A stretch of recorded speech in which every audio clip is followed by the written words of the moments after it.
How's it going, folks? My name's Nick. Otto the Garden Cat's just behind me, my co-star, and this is the Tieta Permaculture vlog. I'm out here today. It's Thursday. It's actually I tried to do this on Monday, but I was actually busy on Monday with a consultation, so really exciting. Really had a good time. We basically went and visited a 10-acre property. Basically what I'm doing is I'm helping a family choose a site, select a site to basically start a small hobby farm where they'll grow chickens, maybe some ducks and geese, maybe a couple other little things, as well as grow their own food. So they're not going to live there, so it's nice. We just have to think about like the farming aspect, so that's pretty cool. So last night I did a bunch of work back here in the yard. Finally, I've been pretty much lazy and putting it all off for quite some time. So I finally actually got around to doing some of that work. So did a bunch of that yesterday. So as we go, I'm going to show you some clips from yesterday, and then I'll talk about what I did and why, etc. And we'll go from there. Let's get started. All right, so they were calling for a little bit of rain, but I didn't think it was actually going to be this much. Look at this. Ooh, let's get you to a different angle here so you can see it. Almost completely full. About 24 mil, just under an inch of rain. Call that 0.95 inches of rain, it looks like to me. I'm kind of shaking a little bit, so it's hard to tell. That's quite a bit of rain. And we were supposed to basically have rain all week, which is why we pushed back that consultation that I was supposed to be doing, because we didn't want to be tromping around all this, wetness and everything. So that's a lot of rain. It did come down yesterday evening pretty hard, but I didn't actually expect it to have been that much rain. So that's pretty interesting. There's the rooster. He's trying to show off who's boss here. You can see he's kind of pecking me a little bit. He usually only does this in the morning. He gets all amped up about me coming around. Before I get into the chickens, I wanted to show you real quick our tomato bed. It's probably the one that had the biggest transformation. So yesterday I started, and I just started clearing everything, actually taking out all the tomatoes. While there's still some green growth on those tomatoes, they were just not looking great anymore. And it was just kind of looking sad. Some of them were starting to get some stuff growing on them, so I wanted to take them out. And so I basically started that, and then my camera died. So there it is. Really clear. Hasn't looked this clear since I put the tomatoes in, I think.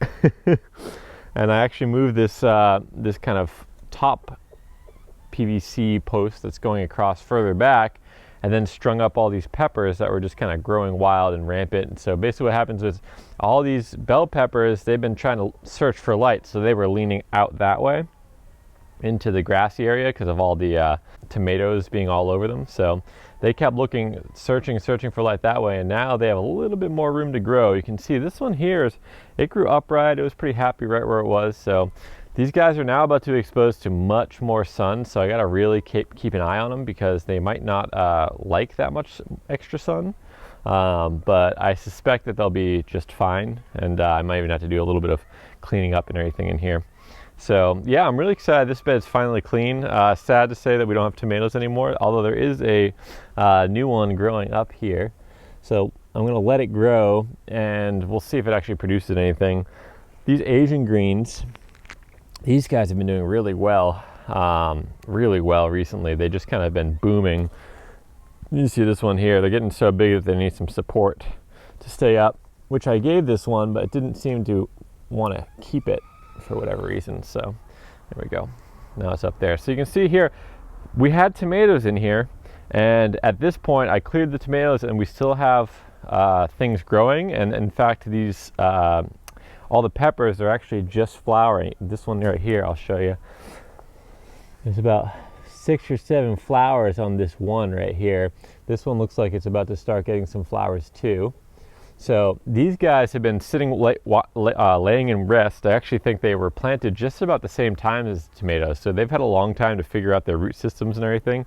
In fact, I kind of thought they're probably not going to produce at this point, but now that they have much more sun and a little bit of freedom, they're actually looking like about the size they would be when they start producing anyway. So I'm really excited to see what happens. And then other than that, we have this whole front row, basically, because all the peppers are planted on the back there. I have this whole front row that I can restart now. And that'll just be whatever can grow with lots of sun and heat, because it is not really midsummer. We're into September now. So this is also kind of the September update, or one of the September updates. So it's going to be probably slightly longer than my usual ones, but we'll see. You never know with me. We are still mid-hurricane season. There's a couple storms out there in the Atlantic right now, so we're just kind of waiting to see what happens with them. Looks more or less like if one does develop, it's going to go above us. And the other one will probably maybe come at us, but it's a pretty low chance of developing. But we'll see. We're just going to keep waiting. This is the peak hurricane season now, actually. We're actually in peak hurricane season. So most of the major storms that have hit Puerto Rico have been like mid to late September. So we're just waiting. We'll see what happens.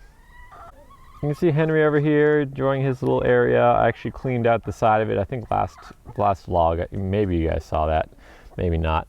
I'm not actually sure, but I'll show you. The other thing I did is I finally put up this the tarp, but I actually used those PVC things just like this kind of structure right here. I actually used a PVC to go across the fence posts, and I just zip tied it to the fence post, and then now I have a nice little like domed area over the compost pile, so I can actually stand there without ducking down or anything. It's much nicer. And the chickens seem to like it just fine. You can see the chick, that's a chick. I don't know if you guys, it's been a while since I've shown you guys, but that's a chick, one of our chicks right here. And growing up real fast. And the other one's just down there. If you didn't know there were chicks before, you'd probably think they were just some of our young chickens. So these guys are growing up really fast. I'm going to go ahead and get their food for both them and for Henry. Henry, still not really welcome into the family yet, but he was actually, I let him out yesterday with everyone. I opened the bottom gate there, and the bottom gate, once at some point they all kind of came back in. I think it was raining or something. They came in, and actually Henry was just in the pen with everyone, and was in there for quite some time with no real ruckus until the rooster basically started to try to show he's boss, and then there's a lot of flying around and freaking out. So we're getting there step by step. Now the fact they're not actually like super aggressive towards Henry. I think the rooster really is just trying to establish the pecking order and also mount Henry, and Henry doesn't really know what to do with that yet. So we'll see how that goes.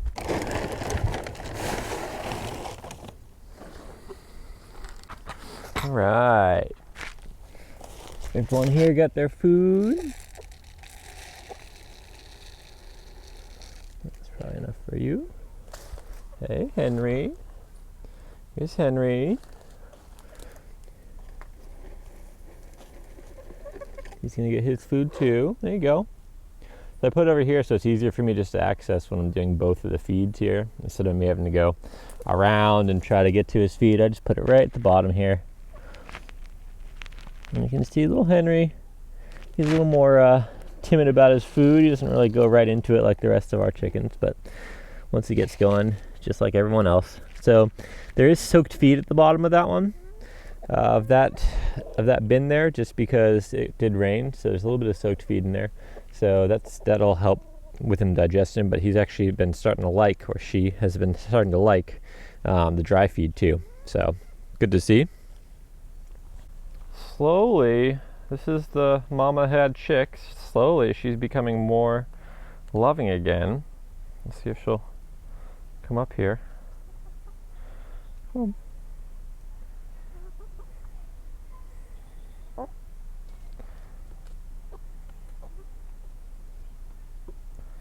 You see, this is what she used to do. She used to like put her head out over my leg, and I'd pat her like this.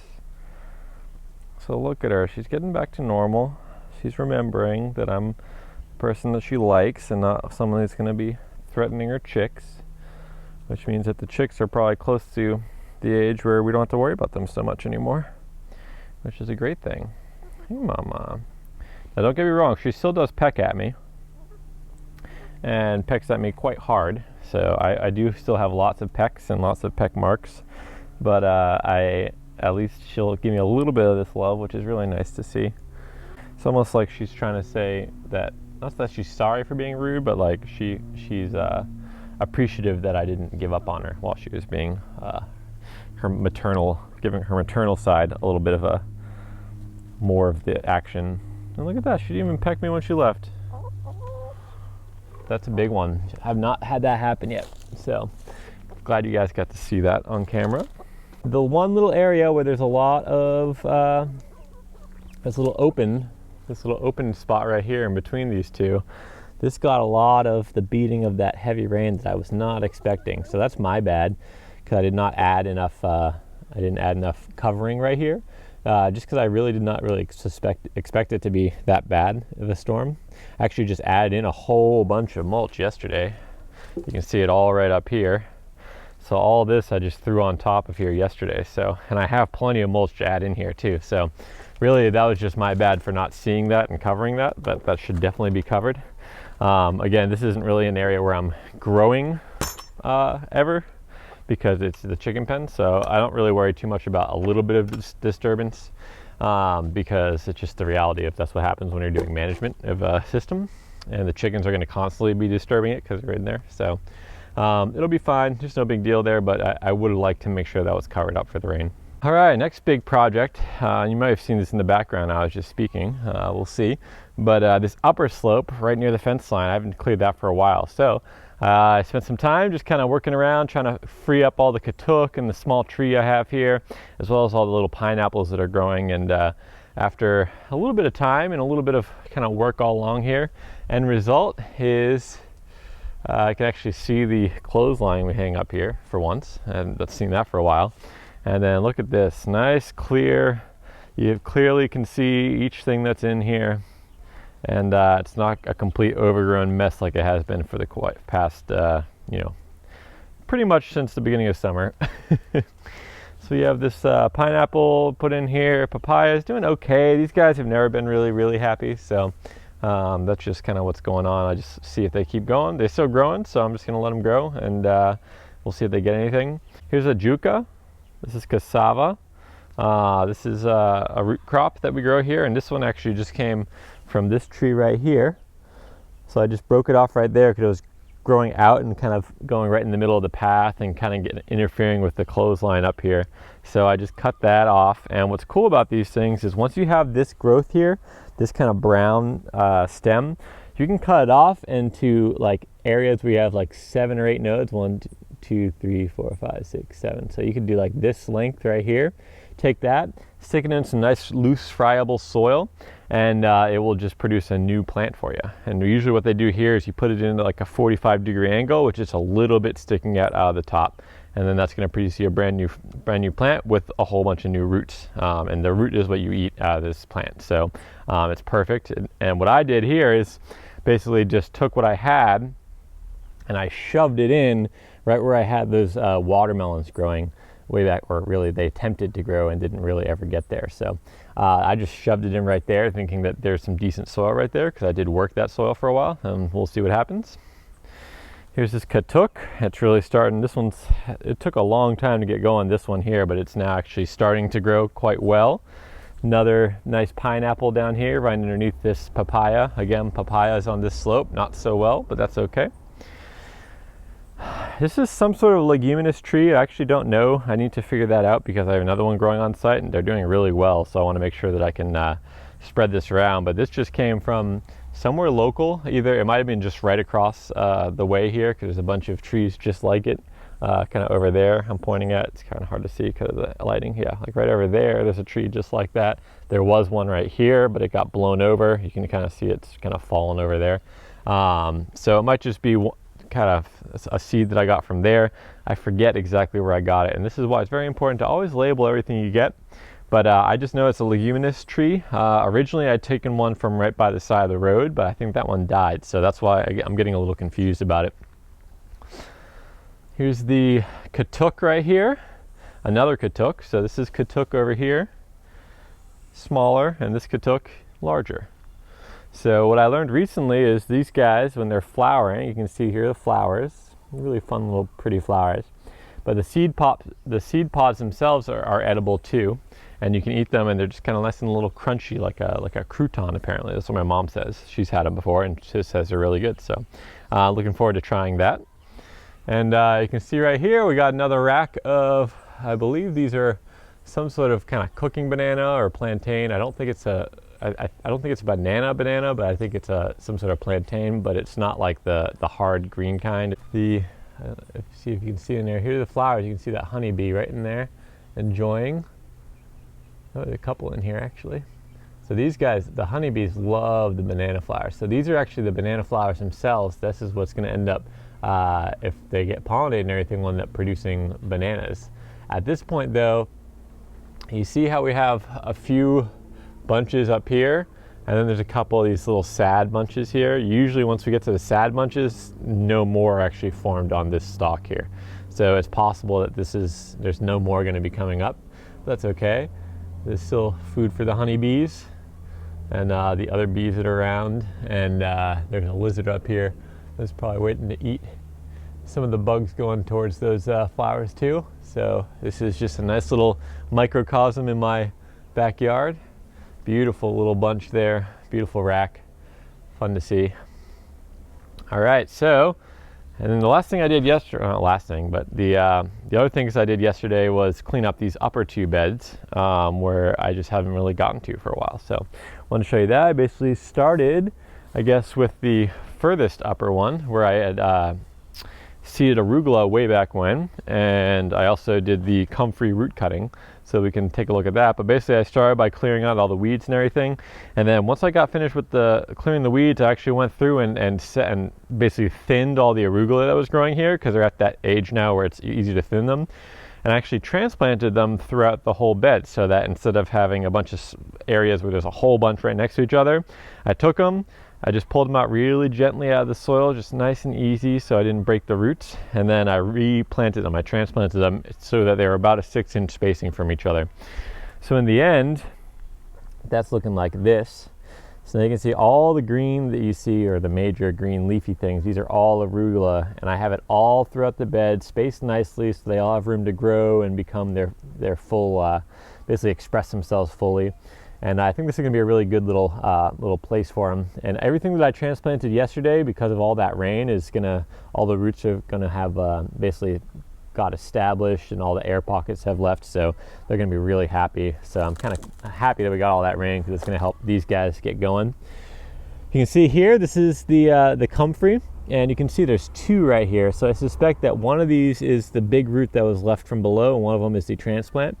I did transplant another one up here when I did the root cutting, but remember, I don't know if you guys remember this, but when I did that root cutting, I kind of botched it a little bit. It didn't quite go as planned, and I kind of didn't get that much of a root part in that upper one. So I suspect that the leaf just died back and the root is now trying to reestablish, and I'm guessing in about 2 to 4 months I'm going to end up seeing another comfrey grow up there, but we'll see. You never really know. It was the middle of the summer, so it did get hot for a while, so it's possible that it was just not going to actually take. So, but I still have a comfrey growing, so it's okay.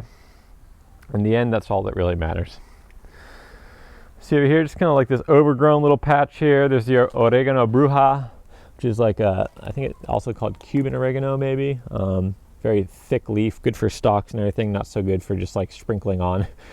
It's very, very strong. You get this and crush it and put it on your skin, you're going to smell like it all day, which is not that bad. It smells pretty good. You got a pineapple up here, and yeah, this whole area is just kind of a little bit overgrown, but it's kind of like my little wild area. There's some wildflowers here, little white ones that are cosmos here. So this area I'm kind of okay with leaving a little bit overgrown for the time being. And of course, right underneath the bananas and the papayas here, I also did a little bit of cleanup and maintenance all throughout there, basically just weeded and everything. And of course, there's the final shot into this bed. Much cleaner. You can actually see everything in between there. I did do a little bit of thinning in this front area here, but not so much, because it just didn't really need so much thinning, because everything had kind of thinned itself out already. These bell peppers that all these have already produced at least one pepper, and I've just been like waiting to see, and I can see there's some new flower buds coming on, so I'm just letting them see if they're going to actually produce another crop for me or not. And I'll probably know that really soon based on how all these flowers perform, and if all those flowers don't produce anything, then I'll be able to just take them out and restart with something new. So yeah, ideally, remember, successional thinking. So with this tomato bed, underneath the tomatoes I had both these peppers, these bell peppers, and also these Asian greens. So they were basically growing underneath the tomatoes, and then when the tomatoes started to die out, I cut them back and I still have production going on. And so that's the key. If you can think about successional planning, if you can think about what are you going to put in that bed next, and either seed it beforehand actually into the soil right underneath there and use whatever is growing as like a little bit of shade and a little bit of protection, especially here in the tropics if you are in a tropical climate. Really nice to have that little bit of protection while the seeds are getting started to help keep the soil moist and keep those harsh rays of the sun off of everything. So I seed directly into the beds whenever I can, and then when you remove whatever you're going to take out, I actually didn't cut. I didn't just pull it out, I actually just cut. Here's the tomato right here. I just cut it right at the base, at the ground level right there. And that's what I did for all the tomatoes in here. I think there's another one over here. Yep, there's a nice big chunk. So those are all the tomatoes right there. And so I just cut it to the ground because that allows all those roots just to stay right in there. And then that's just going to start rotting away, and all that's going to feed the soil food web. All the microorganisms down there are going to start chowing down on all that degrading organic material. And it's also just like little compost pathways, because as those roots basically start to degrade because there's nothing growing to support them and everything starts chowing down on them in there, it's just going to make this little kind of pathway following the root that's going to basically become compost. So that's I'm leaving that in there to help improve the soil, especially if it can get really deep. So that's really good to do if you're really starting to prep an area, especially in the tropics. You can do something that's really deep rooted, tap rooted. Daikon radish works pretty well, and basically let that grow down, and instead of harvesting it to eat, just cut off the tops and leave it and let that rot away, and that's just going to add a huge pocket of compost right there in your garden. Here's Otto finally come to say hi. He's been running around and enjoying his morning. It's his first time out. But he was out here with me a little bit yesterday working. He wasn't really working very hard. He was just mostly watching me work. But that's okay. Huh, bud? What's nice here, all this little slope, it's a fairly steep slope, but everything that's growing on it, I just cut and I put right up here, and that became the mulch for this garden bed up here. I know I'm talking about this garden bed a lot just because it's able to show a lot of the methods that I'm using here, just because I did just do a huge bed cleanup there. All right, in this bed we still got production happening quite well actually. The jalapenos still have not done so great, but look at this. I actually pruned this plant right here, and look at that. I got a nice fresh jalapeno. Actually, there's two of them on there. And I pruned this one because it was just so bushy that there wasn't enough airflow getting through everywhere, and it was just there was too much growth. And you can see there's whatever this tree is, I actually don't know what it is. It just started growing. Really, really soft leaf, really soft and almost leathery of a leaf here. I don't know what it is, but it's growing and it's up to this tall. Typically what I do with these kind of trees, I just let them grow, and then when it gets to a point where they're in the way or they're no longer useful for me, I'll just cut them and use them for mulch, and I might have learned something by that. I don't know what it is right now. If I can figure out what it is, I might learn that it's something really beneficial and it's a tree I actually want to keep in the garden. I might just leave it, but unlikely right here because it is in the middle of one of my main garden beds. So it's probably not the best place for it. The kale's actually, it started to produce much better. It's growing much greener, thicker leaves, so that's really good to see. The chives, they're starting to be at the point where we actually start harvesting them. I'm really just waiting for them to flower to really start harvesting, just to give them a full cycle. They can go all the way to their flowering stage, and they are perennial. So if they're flowering and I cut them, they're not going to die back. They're going to just keep growing. So that's what I'm doing there. This one zucchini we have is still yet to produce. You can see there's one on there, but they just keep rotting away. Blossom end rot, I think, is what's causing it, but I don't really know. I think it's just that this zucchini is not really well adapted for our climate, so it's just going to be a loss, and that's okay. I just let it keep going there because the bees love the flowers, and we can still eat the flowers. The flowers are edible, and it's also covering that area of soil for me right now in the middle of the summer where I don't have the time or the seeds or the right plants to put in there to cover the soil quickly, because again, this is like the hottest time of year here in Puerto Rico, or it's close to the hottest time of year. It's probably a little while ago, it's probably the hottest, but just ran out of storage real quick, so I'm starting back up. I don't think I missed anything. I think I caught it right in time, so that's good to hear. So see this turmeric here, it's pretty much already taken over. It's about 4 feet tall here, and pretty much all along here, that's all turmeric. It's taken over the canna lily, or the arrowroot. It's right here. So this stuff does keep growing. I just keep cutting it back and feeding it to the chickens to allow the turmeric to take over this spot. So basically the turmeric and the canna lily, they're in the same family. They occupy the same space. They have the same growth habit. So I can only really allow one to grow here.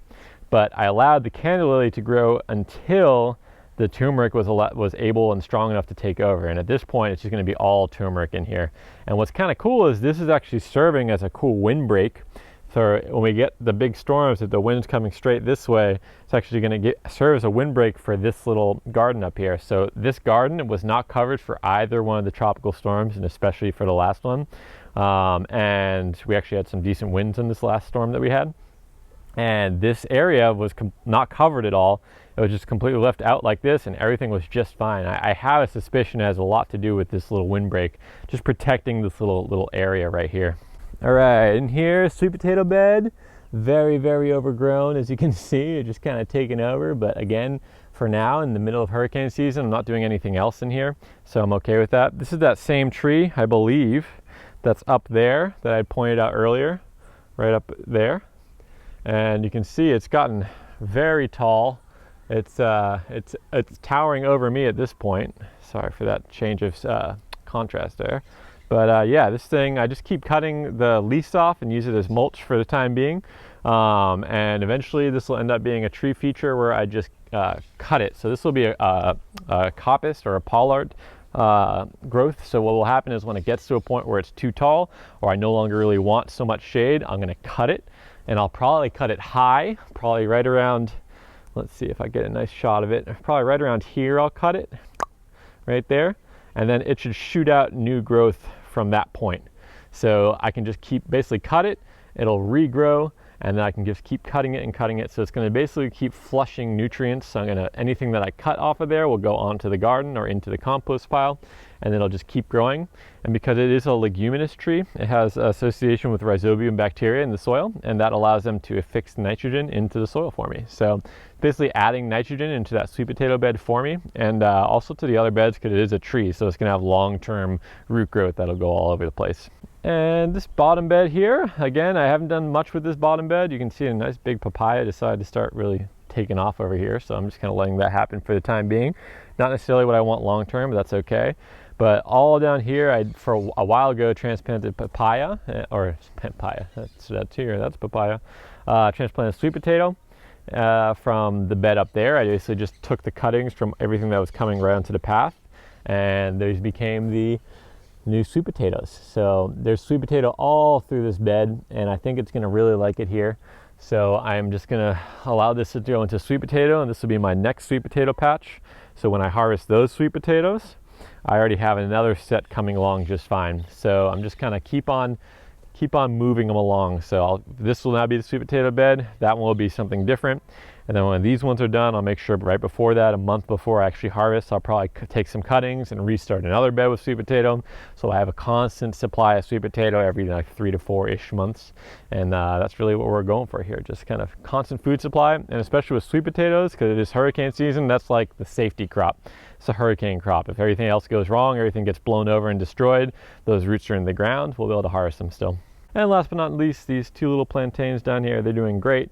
Both of them are doing they're really happy with all the rain and doing just fine. No blowover from any of the tropical storms that we've had so far. So that's really good to see. And the pasture down there is very happily being tended to by the chickens. And that's kind of the spot where we actually let Henry out and they all interact a little bit. Because it's a little bit more open. There's room for him to go hide if he needs to, and he actually ends up hiding usually if they starts getting attacked. I haven't clipped his wings fully just so that he has a little bit of a escape route if he needs it while he's being attacked. And he flies up here and he lands in this bush, and he'll literally just sit in the base of this bush for a while until I come out here and start calling him, and then he'll just run out towards me. So pretty funny, fun little bird. Oh, I didn't actually show this last bed over here yet. But as you can see, this bed is still doing just fine. There's nothing really growing on this side. All the zucchinis didn't end up making it At this point, it's all this Malabar spinach. So this stuff's just nuts, guys. If you get this growing, it'll just keep growing and growing and growing for you. These are edible, these leaves. You can eat them raw, you can stir fry them, and it just grows abundantly. You can just take this little bit of a cutting right here of this branch, snap that off, put it in the ground, that'll grow roots as long as you're in like the wet season. If you're in a wet, dry tropics, it needs moisture to get those roots established, but once they're established, it's really good. And these bell peppers also, they're finally getting to the point where I think they're going to start producing. Oh yeah, there's some flowers starting to, flower buds starting to go on there. So we'll see if those things ever give us anything. And of course we have this Thai chili pepper that at this point has just become a small little bush, and it's doing really well. So this whole side here is basically ready to be planted. But again, since I am in the middle of hurricane season, I'm not actively planting right now. So this whole area I'm just letting take over by this Malabar spinach, because it's basically providing a nice ground cover for me. So I don't have to think about making sure the soil's covered and while those like new plants get established. So that's the plan, that's how I'm doing it. One more shot of Otto before we wrap this up. Yeah, good boy. He's enjoying the morning. Yeah, a little tail wag. He's enjoying the morning out here with me. All right, guys, that's it for me. I hope you enjoyed that. This is the basically beginning of September update for the homestead, as well as my weekly update. Again, I'm not doing as many videos right now, not because I'm stopping doing videos, but because it is peak season, so I'm not doing as much out here. And on top of that, I have a now basically full-time job on top of some consultancies that are happening. So I'm just very, very busy right now. So I am getting out here to do these for you, but it's just gonna be less frequent until I kind of get back into a rhythm, figure out how to incorporate this into my daily routine. And kind of we'll go from there. One more little piece of news for us is we finally have a car. Woo! We have a car, so we can actually go wherever we want. We can actually visit things. So once I kind of get life figured out and get all the balance happening, then we'll probably also take some little bit of road trips and check out some other places around the island and do some more tours instead of just me showing you my backyard and a couple places I'm working. We'll go check out other places as well as coronavirus allows and as I have some time. So that'll be the future. Really looking forward to it. Hope you guys did enjoy this. If you do like what I'm doing, please subscribe. Subscriber numbers still keep going up even though I'm not posting so much, so that's really exciting to see. I love that. Please share these videos if you do like any of them, especially the compost ones. Those are the ones I'm really passionate about. Please share those. And yeah, that's all I got. And until next time, have a good one.